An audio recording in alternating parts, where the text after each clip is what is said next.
आज का विषय हमारा कि हमारे जो शहीद आजम सरदार भगत सिंह हैं, उनकी मौत के उनकी फांसी के 92 साल के बाद, 92 ईयर्स के बाद पाकिस्तान में इतना बवाल क्यों? और उस बवाल को हम देखें उससे पहले हम थोड़ा-सा अपने शहीद आजम के बारे में जान लें कि शहीद आजम ही केवल शहीद नहीं थे, शहीद राजगुरु भी थे, चंद्रशेखर थे, सुखदेव थे, खुदीराम बोस थे। लेकिन सरदार भगत सिंह ही शहीद आजम कैसे हुए?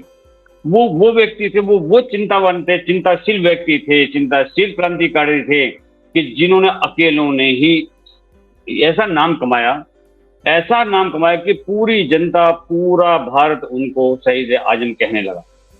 और उनको किसी के प्रमाण की जरूरत नहीं रही कि उनको कोई शहीद आजम का दर्जा दे। लोगों ने उनको दिल से चाहा, दिल से उनको उन्होंने प्यार किया।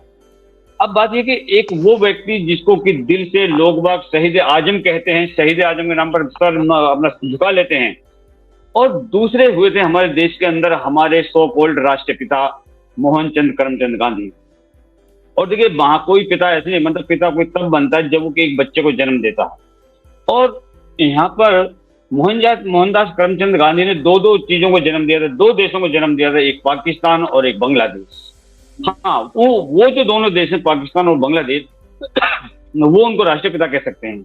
लेकिन भारत के अंदर भारत का संविधान किसी भी व्यक्ति को, किसी भी इंसान को राष्ट्रपिता घोषित नहीं कर सकता। संविधान की धारा 8A के अनुसार सरकार को शैक्षिक और सैन्य खिताब देने के अलावा किसी को कोई भी खिताब देने का अधिकार नहीं है। तो एक तरफ तो सो कॉल्ड राष्ट्रपिता बना दिए गए, और लेकिन जो वास्तव में देश के शहीद थे, शहीद आजम थे, सरदार भगत सिंह थे, उनको एक, मैं कहूं कि पीछे कर दिया गया।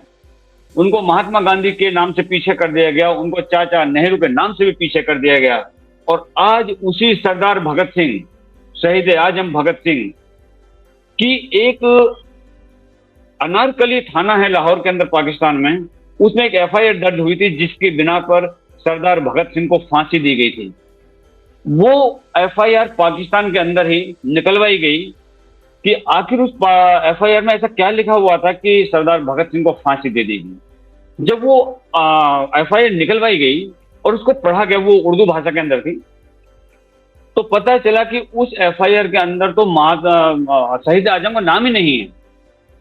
बड़ा आश्चर्य हुआ कि भाई, जिस व्यक्ति का किसी एफआईआर में नाम ही नहीं है और उसको फांसी लगा दी गई। ताज्जुब है इस देश के राजनेताओं पर, इस देश के उस वक्त के लोगों पर, जिन्होंने जानबूझ करके उस शहीद आजम को फांसी के फंदे तक पहुंचाया, तो वो आज अपने आप को इस देश को अपनी बपोती समझते हैं। दुख होता है मेरे को ये कहते हुए कि वो वंशज, वो लोग आज भी हमारी छाती पर मूंग की दाल दल रहे हैं। इसी के साथ हम सरदार भगत सिंह के जीवन से जुड़े हुए कुछ सवाल लेंगे। मैं ग्रुप कैप्टन महाबालेश्वर साहब से एक सवाल करना चाहूंगा कि ग्रुप कैप्टन महाबालेश्वर साहब, कि सरदार भगत सिंह को, शहीद आजम भगत सिंह को जो फांसी की सजा दी गई थी, क्या ऐसा नहीं लगता कि वो सजा एक षड्यंत्र के अंतर्गत दी गई थी? एक षड्यंत्र रचा गया था उनको फांसी दिलवाने के लिए, जबकि उस एफआईआर के अंदर में उनका नाम ही नहीं है। ग्रुप कैप्टन महाबलेश्वर साहब, प्लीज। हाँ जी, हाँ जी, ये नाम नहीं है करके मुझे अभी पता चल रहा है, लेकिन ये बहुत बड़ा षड्यंत्र हो सकता है। और हमने ये भी सुना है कि जब इसके बारे में जानकारी जब नेहरू जी को मिली, तो उन्होंने उनको बताया कि ये ऐसे ऐसे जगह पे ये है और उनको जाके पकड़ लीजिए। ऐसे नेहरू जी ने उनको बता दिया, ऐसे ये एक न्यूज़ में है। तो इन्होंने गांधी और नेहरू, लेकिन मुझे ये एक सवाल अभी उसका जवाब नहीं मिलता है, वो कि समझ लीजिए कि एक षड्यंत्र था और ये गांधी और नेहरू उसमें शामिल थे, समझ लीजिए। लेकिन हमारे अन्य नेताओं जो हैं, जैसे कि वल्लभ भाई पटेल हैं, और भी उनके साथ और भी नेताएं थे, सुभाष चंद्र बोस भी थे उस वक्त, तो इन्होंने उस वक्त उनका दायित्व क्या रहा और उनका उसमें रोल क्या रहा होगा, हमें पता नहीं चलता है। लेकिन ये षड्यंत्र तो जरूर होगा। आपका सवाल का जवाब तो यही रहेगा कि षड्यंत्र था और उनको फंसाने की कोशिश किया और उसमें वो सफल हो गए। और उसी षड्यंत्र से कैसे जी उनकी मौत हो गई, ये इसके ऊपर अभी भी सवाल हो सकता है। जी जी, धन्यवाद। डॉक्टर केशव, जिस तरह से कि ग्रुप कैप्टन महाबलेश्वर साहब ने कहा कि ये षड्यंत्र हो सकता है, लेकिन उस वक्त के जो बाकी नेता थे, नेता सुभाष चंद्र बोस थे, सरदार वल्लभ भाई पटेल थे, वो क्या कर रहे थे? तो क्या आपको नहीं लगता कि इन नेताओं को, जैसे सुभाष चंद्र बोस, सरदार वल्लभ भाई पटेल, ये सब नेहरू के सामने बहुत छोटे होते थे? नेहरू और गांधी उस वक्त शायद उस वक्त की भारतीय राजनीति में सबसे बड़े थे, तो क्या उनको भी अनदेखा किया गया था? क्या उनकी भी कोई बात नहीं मानी गई थी? डॉक्टर केशव जी, सबसे पहले तो देखिए, भगत सिंह की चर्चा होती है आधी अधूरी, और मैं चाहता हूं कि चर्चा होनी चाहिए पूरी, जैसा कहा है पांडे साहब ने। भगत सिंह की जो लड़ाई थी वो अंग्रेजों की थी, और उस समय जो है जब उनको लाला लाजपत राय को, जो उनके गुरु जी थे, जो राजनीतिक गुरु थे, उनकी पीट पीट करके हत्या जो है कर दी जाती है। हत्या कर दी जाती है तो वो दम जो है वो भगत सिंह की बाहों में तोड़ देते हैं। लेकिन हत्या होती किस कारण है? हत्या होती है कि जो साइमन कमीशन था, उसको कहा गया था कि आप जो है वापस जाइए, इसी पर जो है बातचीत हो रही थी। तो भगत सिंह जब एक ही लड़ाई लड़ रहे थे कि साइमन कमीशन जो है वापस आप जाइए, और इसको लेकर के जो है लाठियां चलाई जा रही थी, और उसको लेकर के लाला लाजपत राय की मौत हो जाती है, उनके गुरुजी की। वो कसम लेते हैं कि मैं मार डालूंगा इसको, सैंडर्स को हत्या कर दूंगा और ये सब तहस नहस कर दूंगा, पूरी जो है हुकूमत को हिला दूंगा। उसके बाद वो और चंद्रशेखर आजाद, ये सभी लोग जो है वो क्या काम करते हैं कि ये सब लोग जो है प्लानिंग करते हैं। अब यहाँ पर सवाल ये उठता है कि आज कौन लोग हैं जो भगत सिंह के साथ डॉक्टर अंबेडकर की फोटो लगा रहे हैं? भगत सिंह ने तो कभी नहीं ऐसा कुछ कहा था। मैं ये कह रहा हूं कि भगत सिंह के साथ अगर किसी की फोटो लगनी चाहिए थी, वो चंद्रशेखर आजाद थे। क्योंकि अगर भगत सिंह ने पूरे जीवन काम किया, वो चंद्रशेखर आजाद के साथ काम किया, तो डॉक्टर अंबेडकर साहब कतई नहीं थे। कोई एक मुलाकात आप बता दीजिए और किसी भी बात पर वो सहमत हो। डॉक्टर अंबेडकर कैसे जो है अंबेडकर की जो है भगत सिंह की विचारधारा के हो सकते हैं? क्योंकि भगत सिंह साइमन कमीशन को भगाना चाहते थे, और वहीं खड़े होकर के साइमन कमीशन को भगत सिंह अपने हाथों से फोटो जो है खिंचा रहे थे, और माला पहना रहे थे, और मिठाई खिला रहे थे, और खा भी रहे थे। पूरी फोटो अवेलेबल है, आप देख लीजिए। तो भगत सिंह जो काम कर रहे थे वो साइमन कमीशन को भगा करके कर रहे थे, भगाने का प्रयास कर रहे थे। और जो लाठियां लाला लाजपत राय को पड़ी थी, वो साइमन कमीशन के विरोध में ही पड़ी थी। ये आप देख लीजिए, शुरुआत साइमन कमीशन से ही होती है। वही साइमन कमीशन जिसके विरोध में भगत सिंह हैं और पक्ष में डॉक्टर अंबेडकर खड़े हैं। दो चेहरों को आप देख लीजिए। यहाँ पर इसके आगे हम बातचीत करते हैं कि अगर आरएसएस के ऊपर भी आरोप लगते हैं कि अगर आरएसएस के लोग जो है उस डॉक्टर केशव, यहाँ पर आज के डिस्कशन में आरएसएस को नहीं लेकर के आऊंगा, कांग्रेस को लेकर के आऊंगा। मेरे को आज सवाल का जवाब चाहिए जो शहीद आजम भगत सिंह के ऊपर में है। तो इन लोगों ने क्यों नहीं सरदार भगत सिंह को बचाया? मेरे को वो चाहिए। जब तक आप पूरी बात नहीं सुनेंगे, नहीं आप बात काटिए, आपको पूरा अधिकार है, आप बात काटिए, लेकिन पहले पूरी बात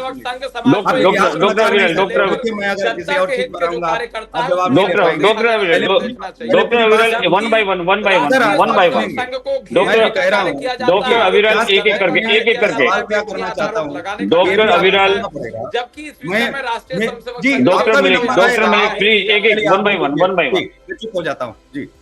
देखिए वन बाय वन डॉक्टर अविरल वन बाय वन जी। आपका जो सवाल था उसको कंप्लीट मुझे doctor Keshav please continue, please continue. मैं अब आता हूं, एक मैंने ये आपको रख दिया कि डॉक्टर अंबेडकर और यहाँ पर भगत सिंह का। दूसरा यहाँ पर पार्ट आता है कि जो कहा जाता है आरएसएस के लोगों ने, मैंने कहा जाता है, ठीक है, ये जिम्मेदारी आरएसएस की है कि वो बताएं पटल पर आकर के, मैं उस पर आ जाऊंगा बाद में। कहा गया कि उन्होंने जो है ये गद्दारी की थी, ये किया गया था, जो भी भ्रम फैलाया गया था। दूसरा रहा। तीसरा, जो आज 92 साल के बाद में जिस चीज को आज पाकिस्तानी लोग निकाल रहे हैं, इसी काम को हमारी सरकारों ने बहुत पहले करना चाहिए था। उसके बाद में जिस समय फांसी हो जाती है, आप सोचिए फांसी के बाद में बहुत सारे लंबे, खुद ही आरोप आप लगा बात रहे सुन लीजिए ना हैं अविरल मलिक, आप चिल्लाते बहुत ज्यादा हैं। आपको मैं कुछ आगे नहीं बोलना चाहता हूँ, आप पहले सुन लीजिए। आप पूरा बोलेंगे, मैं उस दौरान कुछ नहीं बोलूंगा, ठीक है? टोकिए मत आप। नहीं, मैं केवल इतना कह रहा हूँ, संघ के ऊपर मत आरोप लगाइए, बाकी जो कहना है मैं संघ के ऊपर बिल्कुल आरोप लगाऊंगा। मैं आरोप नहीं लगा, मैं कौन होता हूँ आरोप लगाने वाला? नहीं तो जो आरोप इतिहास जो लगेंगे, आपको सबूत दे झेलना भी देना पड़ेगा। एविडेंस जो आरोप डॉक्टर विलियम, कोई इतिहास में डॉक्टर लगा है, मलिक, वो डॉक्टर आरोप मलिक, लगाएंगे। डॉक्टर मलिक, इनको देखिए आपको दर्द हो रहा है, मुझे दो- कतई दर्द नहीं हो रहा है। डॉक्टर अपनी बात को RSS doctor Malik, doctor Malik आपको पूरा समय दिया जाएगा। डॉक्टर मैं कैसे RSS के डॉक्टर मलिक, डॉक्टर मलिक आपको आप अपने टाइम पर इनका काउंटर कीजिएगा, इनको बात पूरी करनी है। आप बता दीजिए जरा मुझे। मैं संघ पर नहीं आ रहा हूँ, मैं भगत सिंह की जो चर्चा हो रही है मैं उसी पर आऊंगा। और अगर उसमें संघ का हम संघ हिंदू समाज को एकजुट करने का डॉक्टर अविरल, आज हम संघ के ऊपर बात नहीं कर रहे। डॉक्टर अविरल, हम संघ के ऊपर बात नहीं कर रहे आज। किया जा रहा है, क्या ये गलत कर रहा है? बहस आज की doctor Aviral, today we are not discussing about RSS. गलत कर रहा है, बताइए आप। Doctor Aviral, we are not discussing about RSS, we are discussing about honourable. अच्छा ठीक है, मेरा 30 सेकंड और आप सुन लीजिए, 30 सेकंड का और रह गया। हालांकि वो बोलने नहीं देंगे, मुझे जी पता है। जी जी। अब आते हैं इस चीज पर कि देखिए, बोलना तो मुझे अम्बेडकर पर भी नहीं चाहिए। अम्बेडकरवादी लोग कहेंगे हमारे अम्बेडकरवादियों के लिए बहुत सारा काम किया, आप कैसे चीज बोल सकते हो? लेकिन इतिहास माफ नहीं करेगा ना। जो इतिहास में लिखा मैं तो वही बोलूंगा। मैं इतिहास से अलग हट करके लिख रहा हूँ। और ये मैं तो इतिहासकार हूँ नहीं, मैंने लिखा है। ये जो किताबों में लिखा है उससे कैसे बचा जा सकता है? कौन सा इतिहास माफ नहीं कर रहा है? हमें कौन सा इतिहास माफ नहीं कर रहा है, बताइए। मैं तो आपसे कह रहा हूं ना कि अंबेडकर के ऊपर ये आरोप है कि नहीं है कि भगत सिंह जिसके विरोध में थे, नहीं, मैं सिर्फ उसी के पक्ष में डॉक्टर अंबेडकर थे। आरएसएस के मुद्दे पे केवल डॉक्टर अविरल, आप इसमें मत उलझिए, आप इसमें मत उलझिए प्लीज, आप इसमें मत उलझिए। आप बाद में आप जवाब दे दीजिए।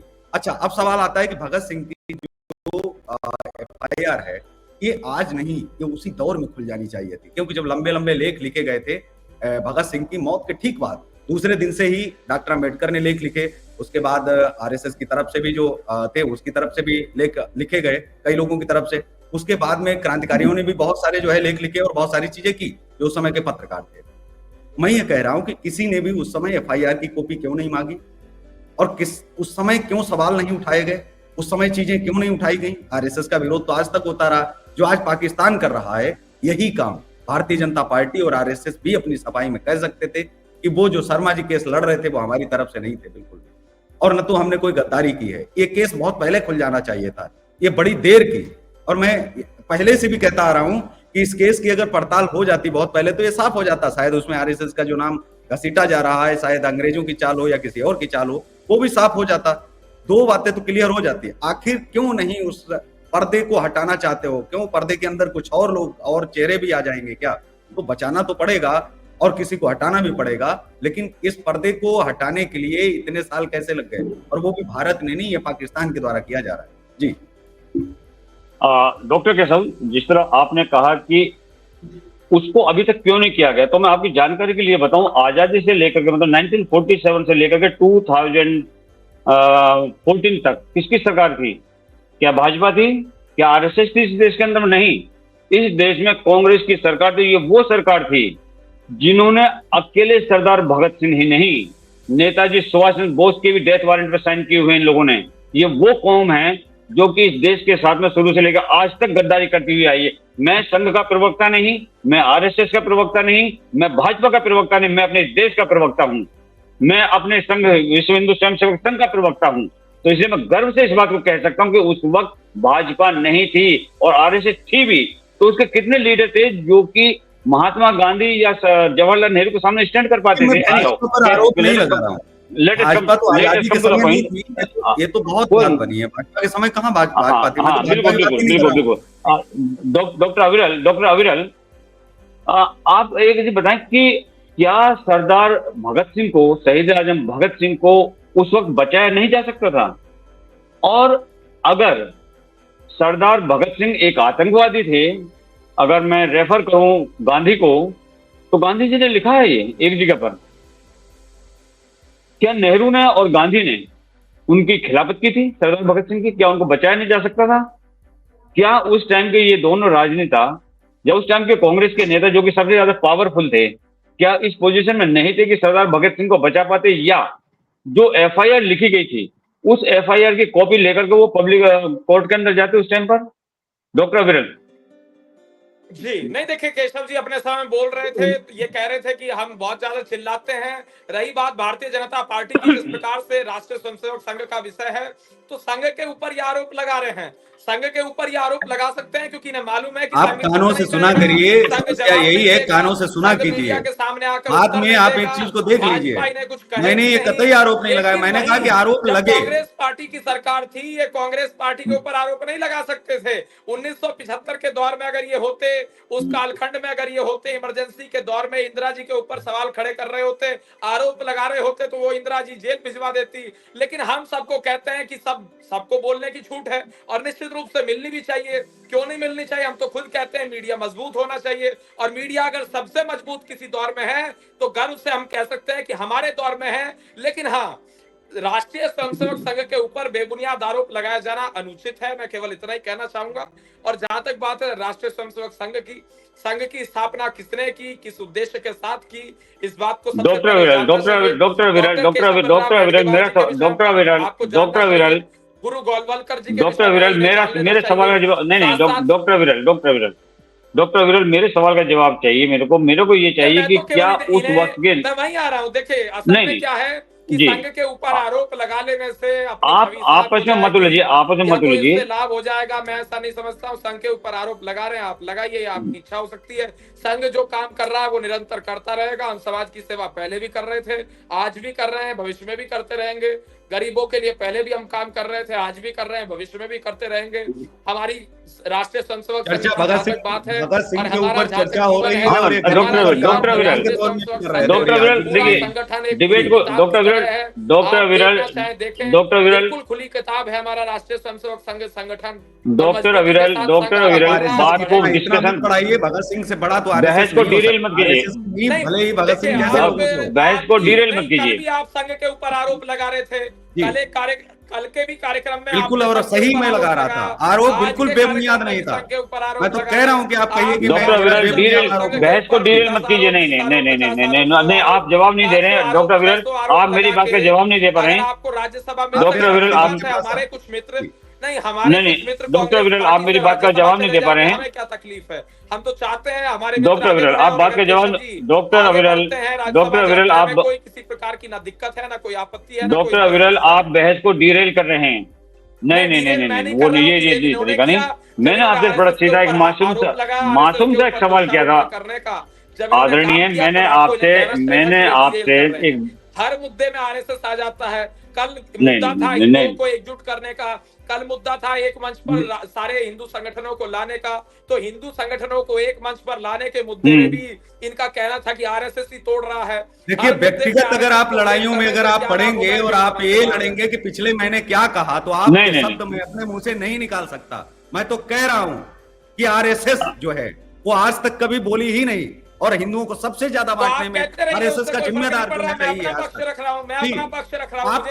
मैं तो कह ही नहीं ना। डॉक्टर विरल चलिए, मैं चलता हूँ गुरुकुल महाबलेश्वर की तरफ।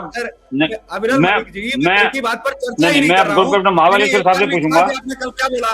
मैं आप डॉक्टर के सब लेकिन मैं दूसरे डिबेट में जाकर के नहीं कहूंगा कि कल आप क्या कह रहे थे, परसों आप क्या कह रहे थे। आप तो इतनी चीजें जो कल का विषय था, डॉक्टर के आज भगत सिंह का विषय है, इतना तो सेंस होना ही चाहिए कि जिस विषय पर चर्चा हो रही है उस पर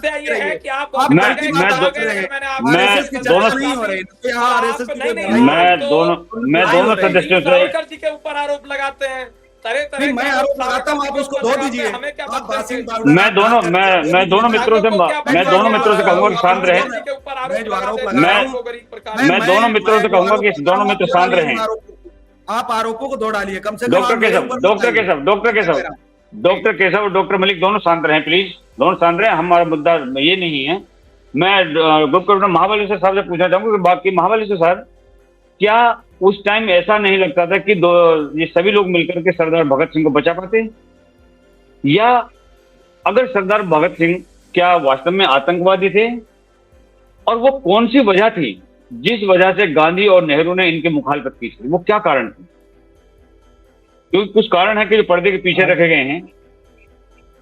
जी हाँ जी, हो सकता है, जरूर हो सकता है। और ये भगत सिंह तो बिल्कुल आतंकवादी नहीं थे। उनका सिर्फ देश को आज़ादी दिलवाने का ही एक उद्देश्य था, और उनको जरूर बचाना चाहिए था, और बचा सकते थे। और ये बात तो खुद ब्रिटिश के बड़े बड़े अधिकारियों ने हमारे स्वातंत्र मिलने के बाद भी कहा है कि अगर गांधी जी उनको चाहते हैं तो बचा सकते थे, लेकिन उन्होंने नहीं बचाने की कोशिश की। और शायद कारण ये हो सकता है कि ये नेहरू और गांधी जी को जो उनको बहुत बड़ा चढ़ाकर उनकी व्यक्तित्व को बढ़ा दिया था, और उनको ब्रिटिश लोगों से पूरी उनको सपोर्ट था, उनको उनका पूरा उनके पास उनका क्या कहते हैं सपोर्ट, या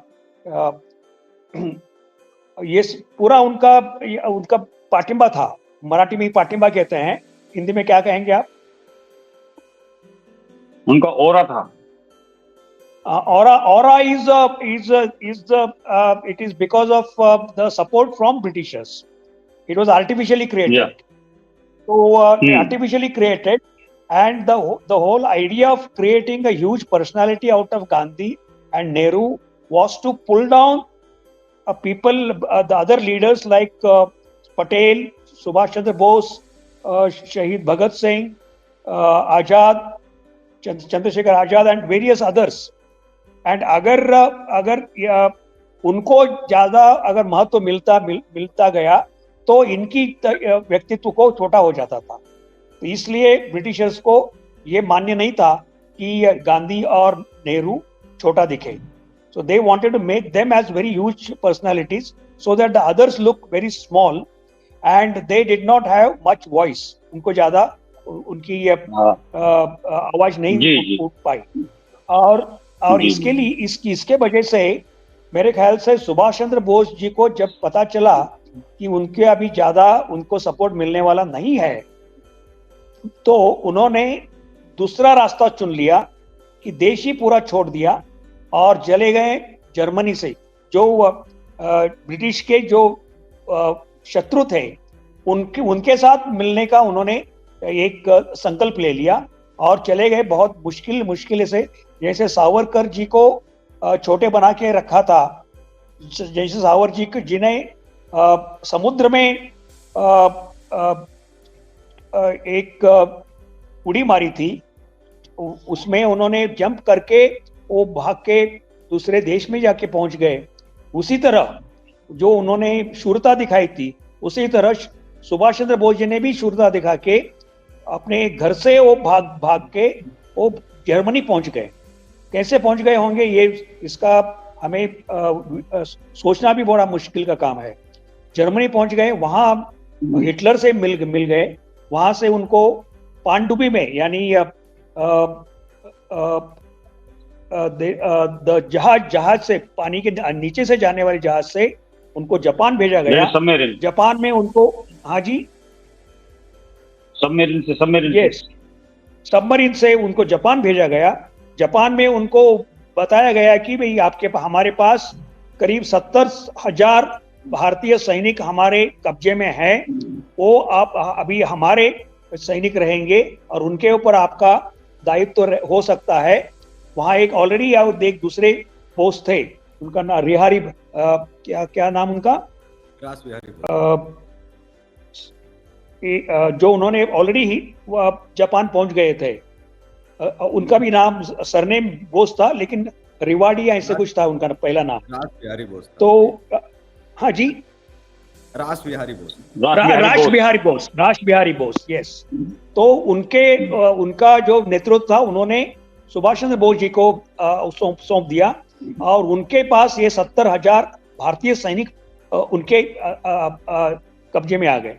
तो वहां से जो लड़ाई की उन्होंने सुभाष चंद्र बोस जी ने, उसमें उनको वास्तविक यश नहीं मिला, उनको वो जीत नहीं पाए। फिर भी जब 1946 में उनको जो नेवल म्यूटिनी हो गया, 1946 में, और मुंबई में हो गया, कराची में हो गया, और भी कहीं जगह जगह पे हो गया। तो उसके बाद में वो म्यूटिनी आर्मी में भी हुआ, वो म्यूटिनी एयरफोर्स में भी हुआ, और ये इतना बड़े जी बड़े जी sorry, it was in 1948, not in 46, it was in, नहीं 46, करेक्ट, 46 में म्यूटिनी हुआ। और इस म्यूटिनी में वल्लभ भाई पटेल के ऊपर बहुत प्रेशर था। वो उस वक्त इंटरिम गवर्नमेंट में he was a home minister, and he was sent to cool down, उनको सबको शांत करने के लिए उन्होंने भेजा था।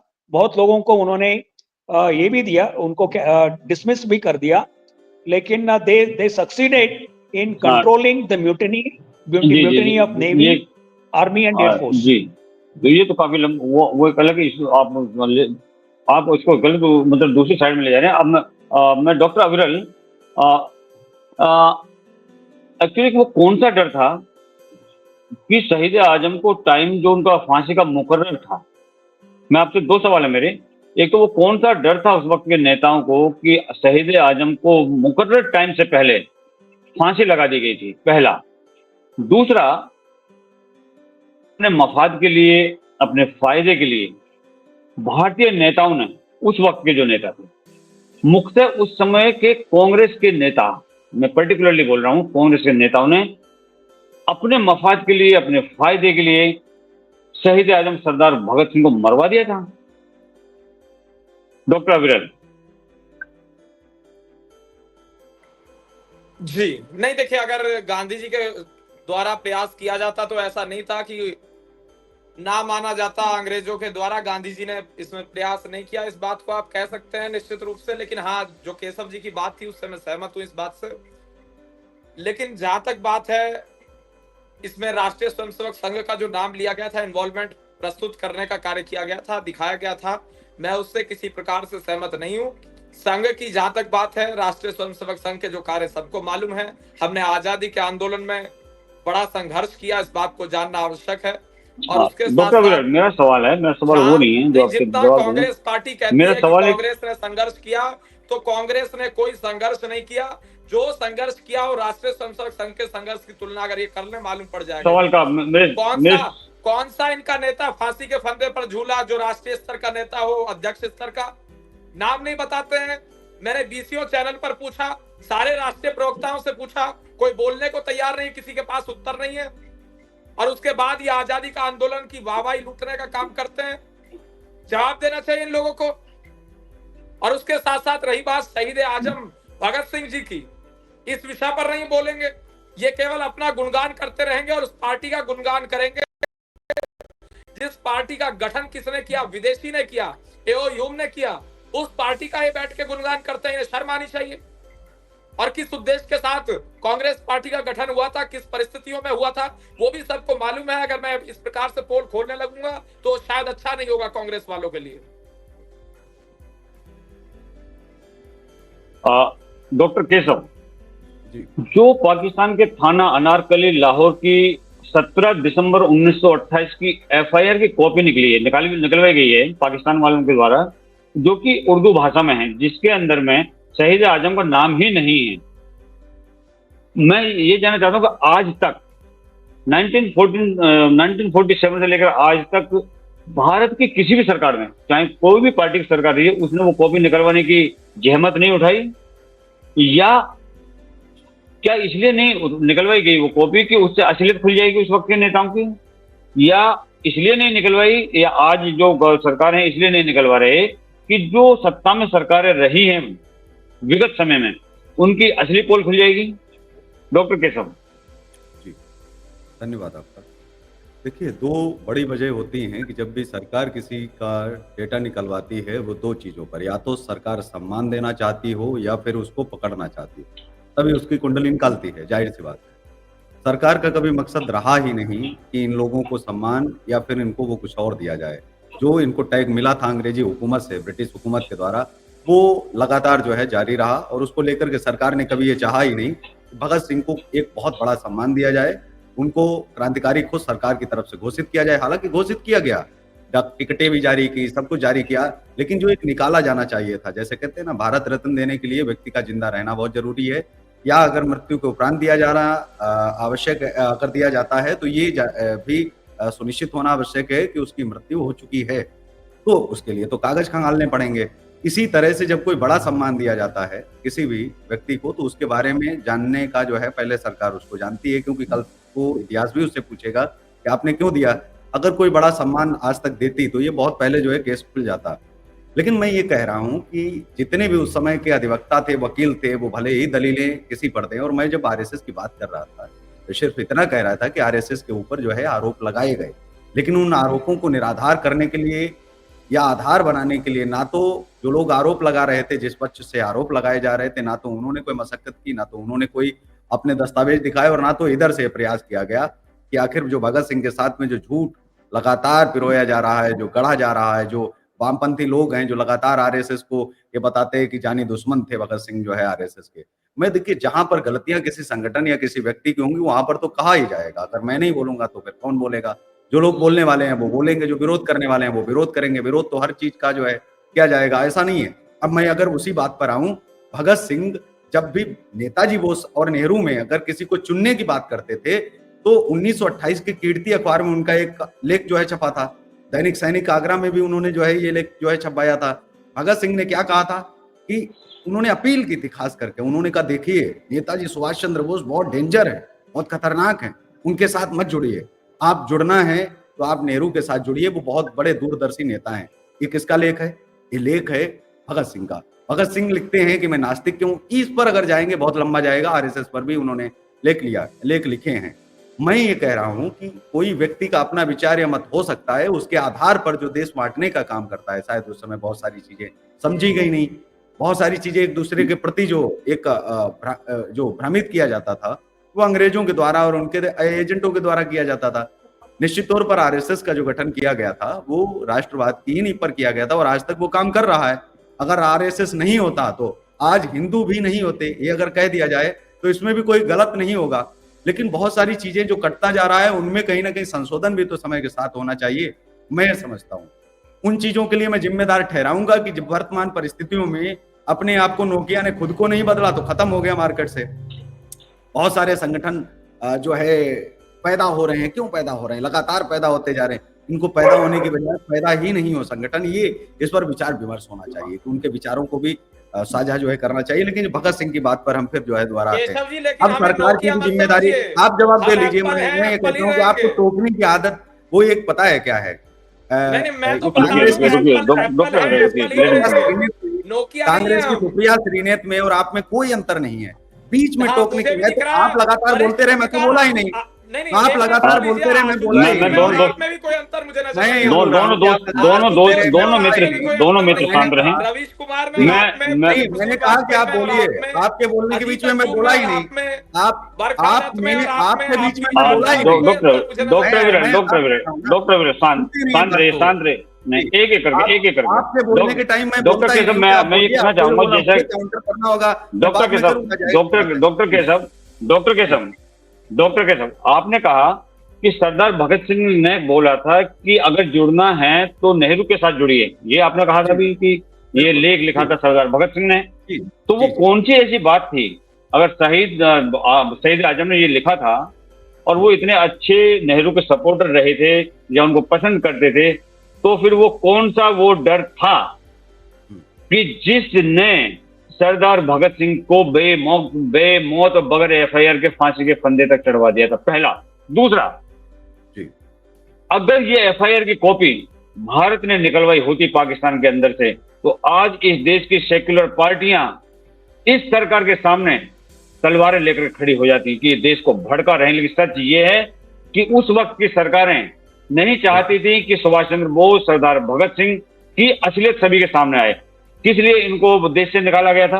दूसरा, थाना अनारकली में जो शहीद आजम की एफआईआर की कॉपी है, उसमें एफआईआर के आधार पर जो उसकी एफआईआर कहती है कि उसमें सरदार भगत सिंह का नाम ही नहीं था, तो उस बेस पर हम या इस देश के लोगों को क्यों ना कांग्रेस पार्टी का बहिष्कार कर देना चाहिए, कांग्रेस के राजनेताओं को बहिष्कार करना चाहिए, जो आज ये कहते हैं कि कांग्रेस ने इस देश की आजादी में बहुत बड़ा सहयोग किया था। कोई किसी को शहीद बताता है, कोई किसी को शहीद बताता है। इनके अभी के जो राष्ट्र कांग्रेस के राष्ट्रीय अध्यक्ष हैं वो कहते हैं कि फलाना इंसान ने अपनी कुर्बानी दी, उसने दी। किसने कुर्बानी दी थी कांग्रेस से?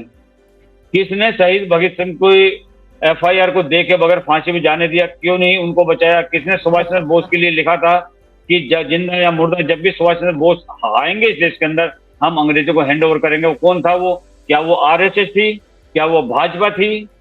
कौन नेता था जिन्होंने वो साइन किया था? आदरणीय, थोड़ा जवाब दीजिए इस चीज का। डॉक्टर केशव, जो आप बात ये कह रहे हैं, मेरा सवाल आपसे इस खारिज इसलिए करता हूं क्योंकि जो ये वाली बात जो फैलाई गई थी वो नैरेटिव पेश किया गया था, उसको लेकर के भी एक लेटर आया था अटले का, और वो लेटर आज भी जो है मौजूद है। वो भी प्रधानमंत्री जी के कार्यालय से, पीएमओ से ही किसी ने जानकारी मांगी थी और वो बाहर निकल के आई थी। अगर आप इस पर आएंगे तो इस पर भी एक बड़ा शोध है कि वो जो है फैलाने में और बीच में होने में, दोनों में अंतर जो है था। लेकिन अब आते हैं कि लॉर्ड इरविन ये खुद अपनी पुस्तक में लिखते हैं कि जब पूना पैक्ट होता है, जो अम्बेडकर और गांधी जो पूना पैक्ट जो हुआ था, तो गांधी जी के पास उन्होंने सोचा कि गांधी जी तो पहली बार जो है ये बात रखेंगे। और सुभाष जी भी ये लिखते हैं कि हमारी जो एक यात्रा थी, रेल यात्रा के दौरान हमने कहा कि ये लोग जो है पकड़े गए हैं तो बचाने के लिए आप क्या कर रहे हैं? तो गांधी जी ने आश्वासन दिया सुभाष जी को कि मैं माफी मंगवा करके और मैं इसको जो है रफा दफा के इसको करवा दूंगा, मैं छुड़वा दूंगा, कोई बात नहीं है। तो सुभाष जी ने कहा ठीक है।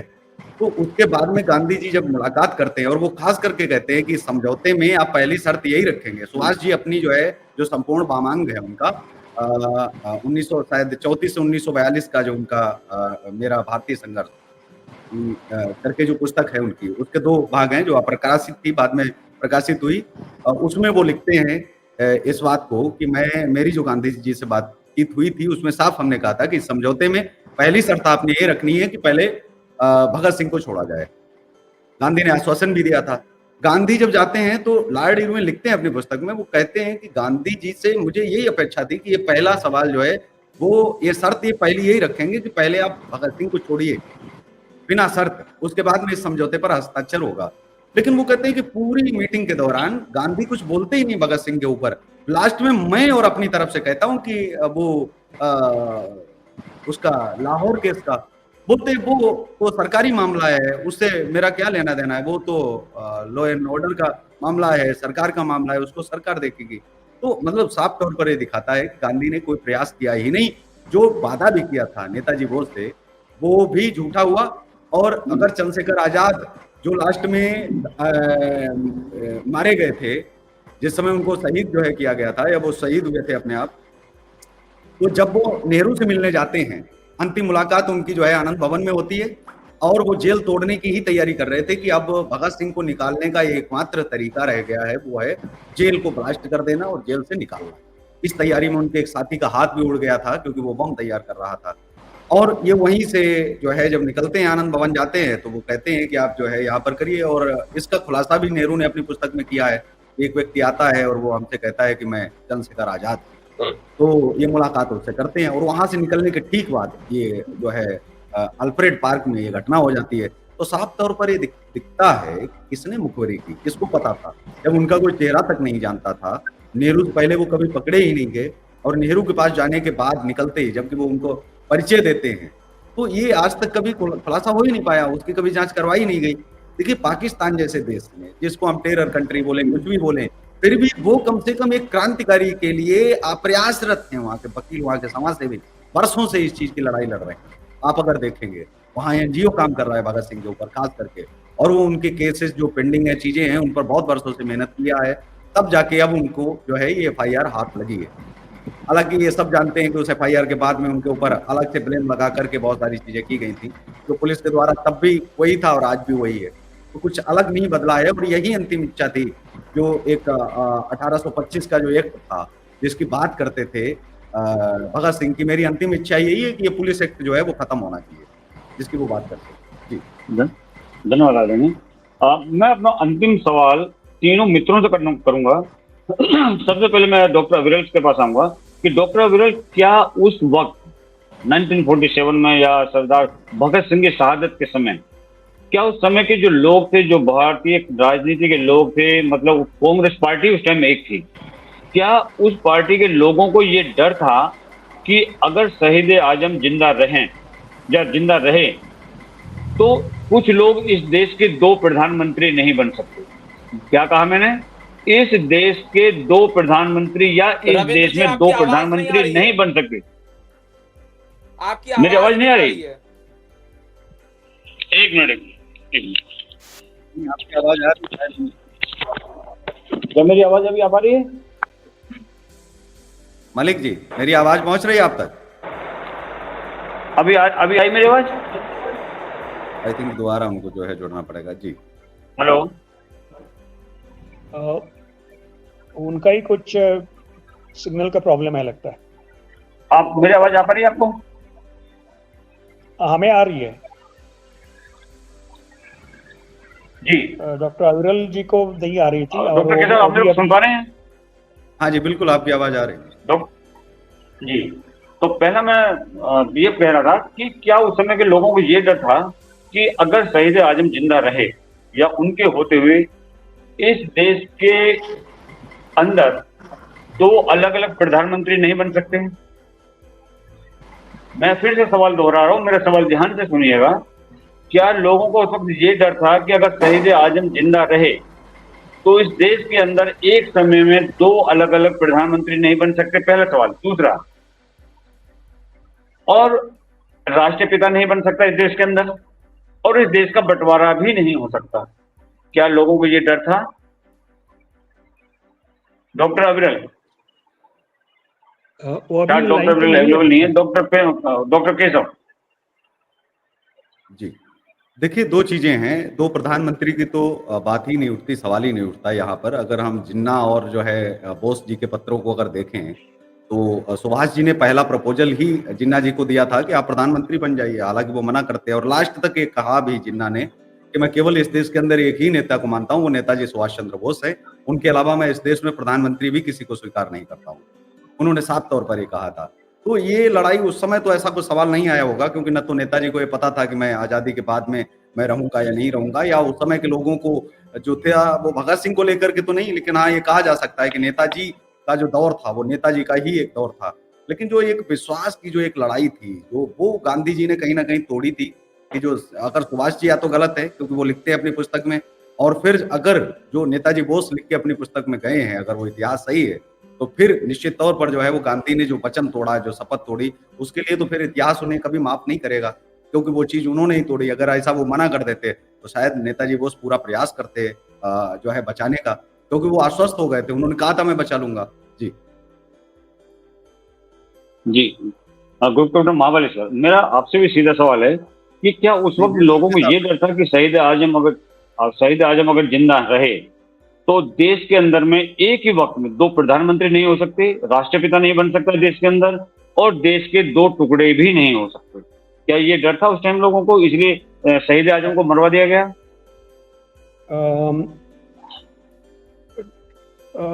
ये थोड़ा सा मुश्किल का सवाल है। और ये है कि ये दावेदार शहीद भगत सिंह तो उस वक्त किसी ने सोचा नहीं होगा कि वो प्रधानमंत्री या राष्ट्रपिता के लिए वो एक दावेदार बन सकते हैं। इसके बारे में तो नहीं, दावेदारी की बात नहीं। नहीं, आप सवाल समझे नहीं। मैं ये कह रहा हूँ कि अगर उस टाइम शहीद आजम होते तो एक वक्त में देश के अंदर एक साथ 2 प्रधानमंत्री नहीं बन पाते, एक राष्ट्रपिता नहीं बन पाता, और इस देश के 2 हिस्से नहीं हो पाते। वो खुद दावेदार नहीं थे, लेकिन उनके होते हुए ये नहीं हो पाता। क्या ये डर था लोगों को? तो उनके होते हुए, यानी बेसिक है कि हमारी देश की विभाजन नहीं हो सकता था, नहीं हो सकेगा। ये डर, इसके बारे में आप कह रहे हैं जी, है ना जी? हाँ, बिल्कुल। तो ये देश का विभाजन नहीं हो सकता था। इसका डर ये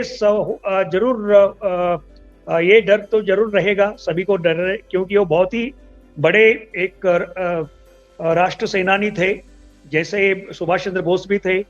तो उनको तो राष्ट्र को तोड़ने में बिल्कुल उसके खिलाफ जो भी करना चाहिए वो करते थे। ये डर जरूर उनके मन में हो सकता है। यस, बिल्कुल सही है। धन्यवाद बहुत बहुत आपका।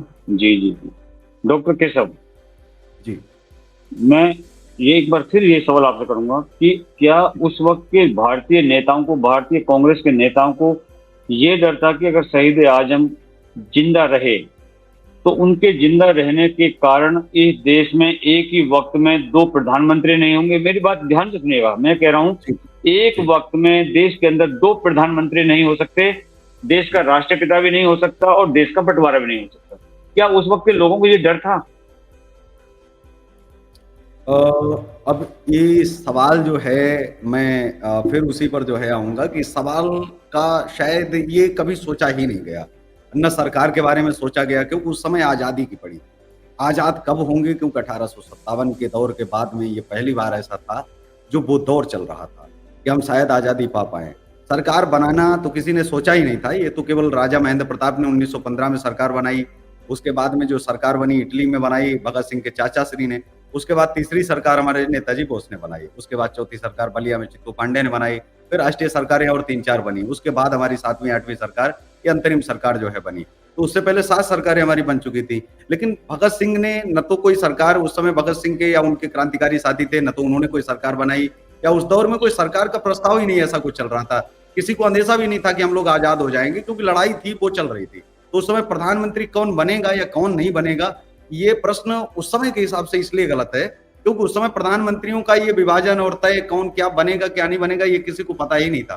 क्योंकि जिस दौर की बात हम कर रहे हैं उस दौर में डॉक्टर के साथ एक सप्लीमेंट्री फिर इसके अंदर में, तो फिर वो फिर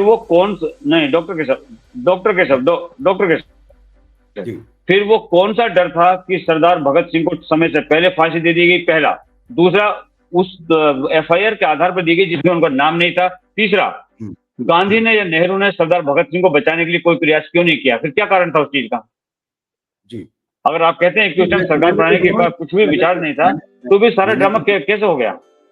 जी, मैं तो दोनों चीजें जो है आपको कह रहा हूँ इस बात को लेकर के कि जहां अगर हम बात ये करें इनकी नेहरू जी की, तो मेरा साफ मानना है कि जितना नेहरू जिम्मेदार निकलेंगे और गांधी जिम्मेदार निकलेंगे, उतने ही डॉक्टर अम्बेडकर भी जिम्मेदार हैं। और उस फांसी के लिए लगभग जो उस दौर के लोग थे जिन्होंने बाद में जो है उनकी पड़ताल नहीं करवाई या दोबारा केस नहीं खुलवाया, वो सभी लोग जिम्मेदार हैं। और उस पर ध्यान ही नहीं गया, या यूं कहें पर्दा डाल सा दिया गया। उनकी जिस समय जो है फांसी हो जाती है, फांसी के बाद लोग एक लेख लिख के और पल्ला झाड़ लेते हैं। उसके बाद जो है जो 70 सालों तक अभी तक जो होता आ रहा है, 2024 तक जो हुआ है, अभी के वक्त तक, आज के वक्त तक जब हम चर्चा कर रहे हैं, तो आज तक कभी किसी ने सोचा ही नहीं कि ऐसा हो सकता था या कोई ऐसी चीज इसको लेकर के या तो मन में नहीं आया होगा, या उस समय का डाउट जो रहा होगा वो उस समय के लोगों ने छुपा दिया होगा। ऐसा भी हो सकता है। जी, धन्यवाद डॉक्टर। अंत में ये कहना चाहूंगा कि शुक्र है भगवान का कि ये एफआईआर की कॉपी भारत के अंदर नहीं निकलवाई, भारत के लोगों ने नहीं निकलवाई, ये पाकिस्तानियों ने निकलवाई अनारकली थाना लाहौर से। तो अगर ये भारत में हुआ होता तो भारत के निर्लज्ज नेता जो अपने आप को शहीद आजम का अनुयायी मानते हैं, सबसे बड़ा अनुयायी मानते, वो छाती पीट पीट करके विधवा विलाप कर रहे होते कि ये देश फिर से आग भड़का रहा है और ये सरकार फिर से राजनीति कर रही है। थाना अनारकली लाहौर में शहीद आजम सरदार भगत सिंह की दर्ज एफआईआर पर, जिसके बेस पर शहीद आजम को फांसी दी गई, भारत में कांग्रेस पार्टी और उसके राजनेताओं का क्या भारतीय जनता को बहिष्कार नहीं करना चाहिए? एक बार सोचिए इस विषय में जी। और फिर अगली बार फिर एक मुद्दा लेकर आएंगे। तब तक के नमस्कार, जय हिंद, जय भारत। जय भारत। आप सभी का स्वागत है।